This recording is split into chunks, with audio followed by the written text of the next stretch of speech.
उपसभापती प्रकाश पाटील, सर्व पंचायत समितीचे सन्माननीय सदस्य कमनगौंडा रवी पाटील, डॉक्टर आबासाहेब पवार, अभिजित पाटील, धैर्यशील पाटील, जयराज पाटील, संध्याताई पाटील, देविकाताई राजे घोरपडे, मंदाताई माळी, सौकांताताई वाटेगावकर, कृषी विकास अधिकारी जिल्हा परिषदेचे आपले मनोज कुमार बेताळ, शिवाजी वाटेगावकर महाराज, तालुक्यातील सर्व सरपंच, शेतकरी, या निमित्तानं उपस्थित असणारे सर्वच पंचायत समितीचे अधिकारी, आपल्या राजाराम बापू पाटील यांच्या जयंती आणि कृषी पंधरवडा अंतर्गत शेतकरी सन्मान व एकरी 150 टन ऊस उत्पादन कार्यशाळेसाठी आज ज्यांना पुरस्कार प्राप्त झाले ते सर्व विनोद तोडकर, अशोकराव खोत, प्रतीक पवार, पंजाबराव पवार, शोभाताई पाखले, अमृत कलश महिला शेतकरी कृषी स्वयंसहायता बचत गट बोरगाव आणि गातारवाडीचा अमृतधारा महिला उत्पादक गटच्या सर्व सदस्य आणि बंधू भगिनी, आज आपल्या सर्वांना या ठिकाणी स्वर्गीय राजाराम बापूंच्या जयंतीच्या निमित्तानं आज पंचायत समितीने हा कार्यक्रम आयोजित केलेला आहे. आपल्या तालुक्यामध्ये शेती हा विषय घेऊन अनेक कुटुंब प्रचंड कष्ट करणारी, मेहनत करणारी हळूहळू पुढे आलेली आहे. अशोकराव खोत हे त्यातलं एक उदाहरण आहे.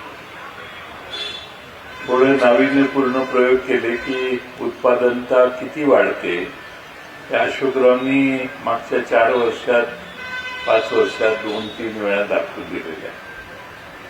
अतिशय नाविन्यपूर्ण उपक्रम करून ऊसाला वाढीला काय करायला लागतं, कसं वातावरण निर्माण करायचं, अगदी वरून फवारणी केली पाण्याची आणि हवेचं तापमान मर्यादित ठेवलं तर किती वाढ होऊ शकते याची अनेक प्रात्यक्षिक आपण आपल्या तालुक्यात अशोकरावांनी आणि अन्य लोकांनी केली.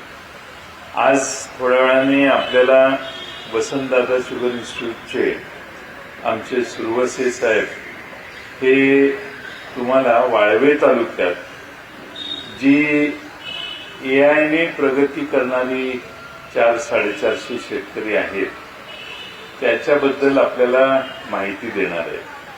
माझी आपणा सर्वांना विनंती आहे की आपण ती जरा शांत चित्ताने ऐकावी. तुम्हाला एआयने प्रगती किती होऊ शकते याची दाखले तुम्हाला त्यांच्या मार्गदर्शनात प्राप्त होतील.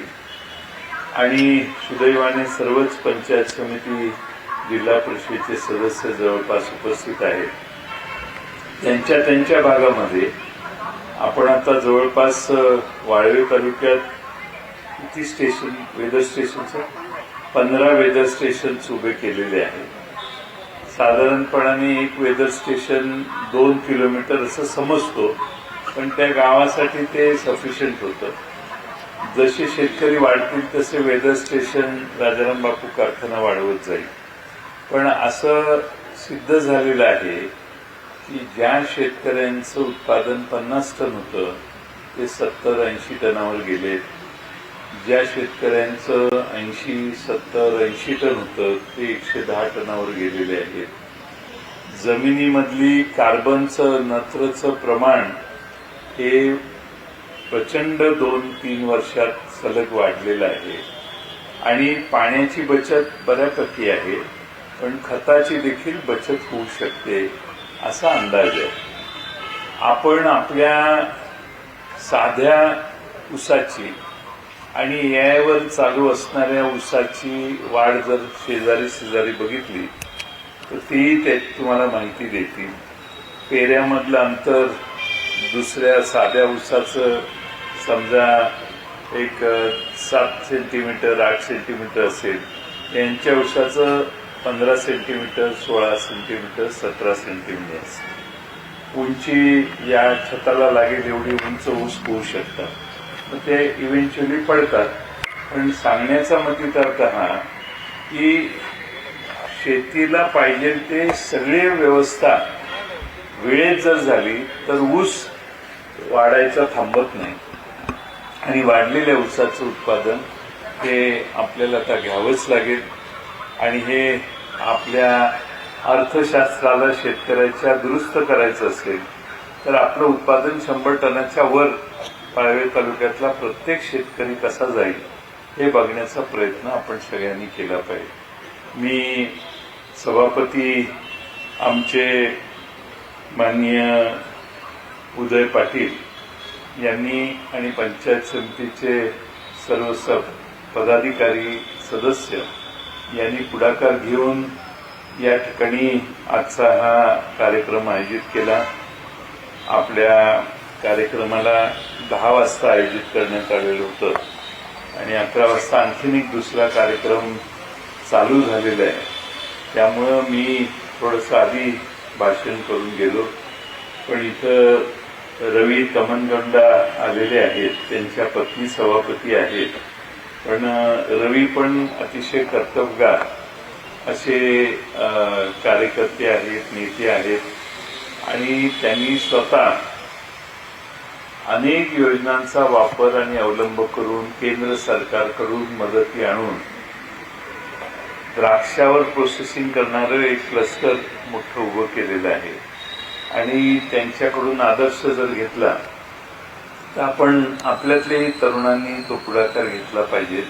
एवढं चांगलं काम रवी तमनगोंडांनी केलेलं आहे. आपण सगळ्यांनी त्यांना वेळ तुमच्या कार्यक्रमात मिळाला तर त्यांचंही मार्गदर्शन ठेवा.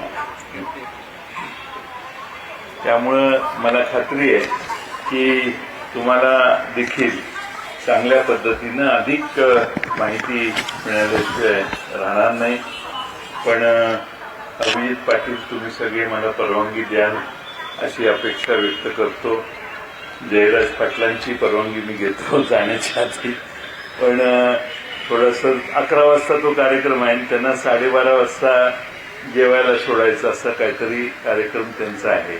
म्हणून होस्टच सारखा फोन करतोय की या या या या. म्हणून मी सभापतींना सांगितलं होतं की थोडा वेळ येऊन जाईल.